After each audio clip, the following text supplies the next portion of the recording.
Another of our stories of sacrifice this Memorial Day weekend, like Alfred Hilton, an African-American Union soldier who fought and died during the Civil War. At the Battle of Chaffin's Farm in Virginia in September 1864, his regiment's color bearer fell. Hilton seized the flag and carried it forward, helping soldiers find their way through the smoke-filled battlefield. Among the most valorous stories of the Civil War are of black soldiers who died for the Union, like Hilton. The great abolitionist Frederick Douglass recruited African Americans to fight in the Union Army, saying, "Let him get an eagle on his button and a musket on his shoulder and bullets in his pocket. There is no power on earth that can deny that he has earned the right to citizenship." Earlier this week, I sat down with two congressmen, both veterans. Republican Steve Womack is from Arkansas. He served 30 years in the Arkansas National Guard, rising to the rank of colonel. After the September 11th attacks, he was deployed to the Middle East. Congressman Womack is a recipient of the Legion of Merit, and sitting next to him is Democrat Jason Crow of Colorado. He served in the Army's 82nd Airborne Division and the 75th Ranger Regiment, rising to the rank of captain. He was deployed to both Iraq and Afghanistan. Congressman Crow is a recipient of the Bronze Star for his actions as a platoon leader during the Battle of Samawa in Iraq. Here's our conversation. Okay, guys, there's a scene, the cornerstone scene of the movie Saving Private Ryan, right, is the line from Tom Hanks, where the line to Tom Hanks, and he says, you know, "What can I do for you?" And he says, earn this, deserve this. And I've always taken that we have more than 1 million Americans who died at arms to protect and defend the Constitution.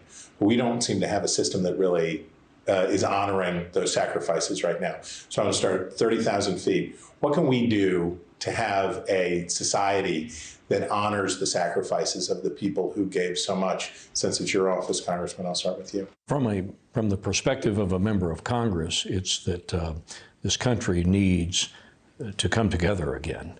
It needs to respect the fact that though we have many differences among the various peoples of this wonderful nation, at the end of the day, we have a shared, kind of a shared obligation, in my strong opinion, to be able to set aside some of those differences and be able to work for the common good, to move the needle, to inch forward the ball, if you will, to try to change the status quo, if that's what we're purposed in doing. So I just think coming together as a country again is how we can best honor the men and women who have sacrificed so much for our country. So that's easy, right? We'll just come together. Well, it's not easy, and the fact that it's not easy is actually the point for me, right? That quote, I think, distills down what public service is about, right? Public service is the highest calling that any American can answer, and public service implies sacrifice. It's not supposed to be about you. It's not supposed to be, advancing for you. It's not supposed to be comfortable. It's about sacrifice. And as veterans, we know that there are people that have made tremendous sacrifice, far bigger sacrifices than we made in our service, and we stand on the shoulders of those folks. And I think that is the spirit that we have to get back to, and that is, America does great things. And we are at our best when people put aside their self-interest and make sacrifice. And as a Democrat and Republican sitting right here, we don't always agree. We have debates, but you'll never hear me, call Steve evil or malign him or question his motivations. We're going to have a debate. We'll try to flesh it out. Sometimes we'll agree, sometimes we won't, and then we'll move forward. So there's a fundamental disrespect for the sacrifice of people who serve and who have gave everything, when we treat what they're defending poorly, right? When we abuse the system, when we're cruel to each other, when we're dishonest, when we're factional to that degree, we are disrespecting the service and sacrifice. I think so, and I think more than anything, we are setting a terrible example for the next generation of great Americans. And there is a legion of young people out there that are looking at us and basically deciding what is going to be acceptable, what is going to be normal as they come up through the ranks. And I think that's one of the real difficulties we have as a country, is that today's role models are failing. in this opportunity to be able to represent what's good and what's great about our nation. There are a lot of reasons that we are struggling with military recruitment these days, right? We know about problems with obesity and health and all of those other things, for sure. But here's the one that sticks out for me. 70% of Americans in 1998 said patriotism was very important to them, and that number is now 38% in the most recent Wall Street Journal NORC poll. You can't get people to put their lives on the line for a country that they don't care about. Well, there's a couple of things going on here.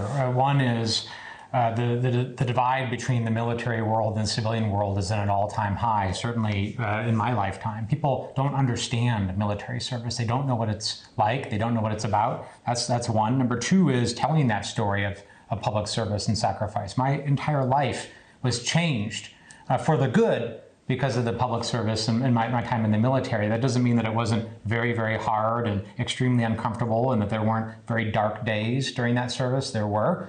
But it will change your life, and you can find a higher purpose in many instances by doing that service. And then the third is, this notion of patriotism. I think the notion of patriotism can and must change, but is an important one. I've called for a new American patriotism, a patriotism that allows us to grapple with our challenges, be honest about our history, so that we can actually fully deal with the challenges that we've never dealt with that are dividing our country right now. But we can also be proud of this country, right? And understand that that more perfect union that we are always striving towards, that we never have fully achieved yet, is worth continuing to strive for. It is the striving, and that is a patriotism that's worth focusing on. There's a catastrophization of American politics today, right? That the next election is the last election. If the bad guys win, if the other side wins, then it's all over. I hear both parties basically run down the United States frequently, right? I hear a lot of doom and gloom, a lot of naysaying, and I understand why that's good politically. But isn't there a way to get a more positive, optimistic message about the United States and the truth about our role in history? Well, I think so. But look, let's just be honest with ourselves. We're caught up we're kind of a selfish people. We're buried in our iPhones and our iPads, and we're getting information from all kinds of sources, and we are struggling with trying to figure out what is the truth about who we are and what we should be. And I call ourselves selfish because we spend more time on me than we do on something bigger than ourselves. And I think that's what drives me, is I want to set an example that young people can believe that they can achieve their dreams, they can be successful however they define success, and at the same time be somebody that is giving back to their country with no expectation of anything in return except the great feeling it gives you as a patriotic American.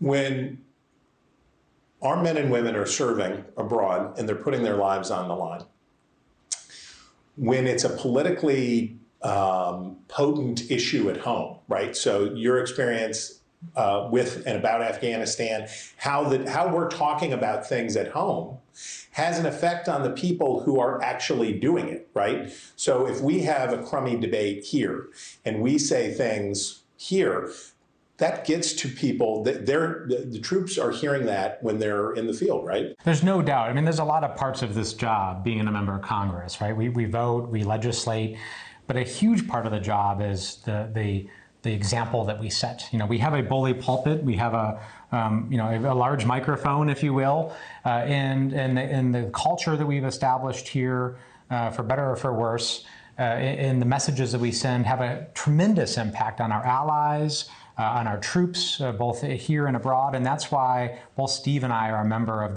what's called the Four Country Caucus, which is the bipartisan Veterans Caucus, because there's a group of us who came in and we were fed up with the way this was going. We said this does not honor the service of our servicemen, both present and past and future. We are going to try to change the culture. We're going to have healthy debate. We're not always going to agree, but we're going to treat each other with respect, and we're going to legislate and do things. And as a result of that, over the 5 years plus of this caucus, we have passed over 90 bills into law, right? And nobody pays a lot of attention to that. It doesn't grab headlines. because right now there's this incentive for catastrophe and extremism, but we are doing the work and we're setting an example that this is right. Service matters. We're in the Rayburn House office building right now, and when Sam Rayburn was the Speaker of the House, and when the legislative titans strode the earth in the middle of the 20th century here in Washington, D.C., a lot of them were veterans, right? A lot of those people had served in the Second World War, a lot of them, including several presidents in a row. How does service shape the way that people are able to do this work? Well, the closer you are to a previous conflict, the less entitled you probably are going to feel. That there was recent example of sacrifice that was on behalf of a country that we all love. But the further you get away from it, the more I think people do feel entitled. What Jason said was absolutely right. We're going to have these rigorous debates. It was designed to be messy. But when it's all done, we're going to dinner. Yeah. And that's the problem today. We're not having dinner. Yeah. And I would like to see the country come back to the era, if it's even possible, of the Rayburn era, where it was possible to have those intense debates about very important subjects, agree, disagree, get something done that benefits the country, and then go have dinner. What do we do to teach people about what Congress is for? You guys are addressing this question within Congress to try to encourage more veterans to serve and so that the folks who are here to do a better job. We got a problem. Americans don't know what their government's for. We have weak civics and history education.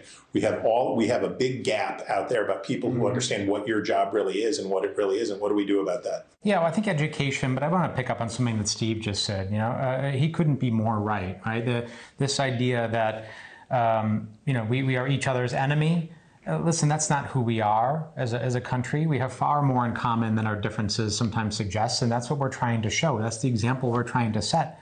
That there is some strength in actually having some differences. We don't want to be the same and think the same and act the same. We have a very diverse country, right? And having healthy debate makes us stronger, I think, if it's healthy and if it's respectful. So we're trying to set that tone. But I also think one of the other takeaways from our military service is that talk is cheap. Yeah. In the military, you can talk a game all you want, but guess what?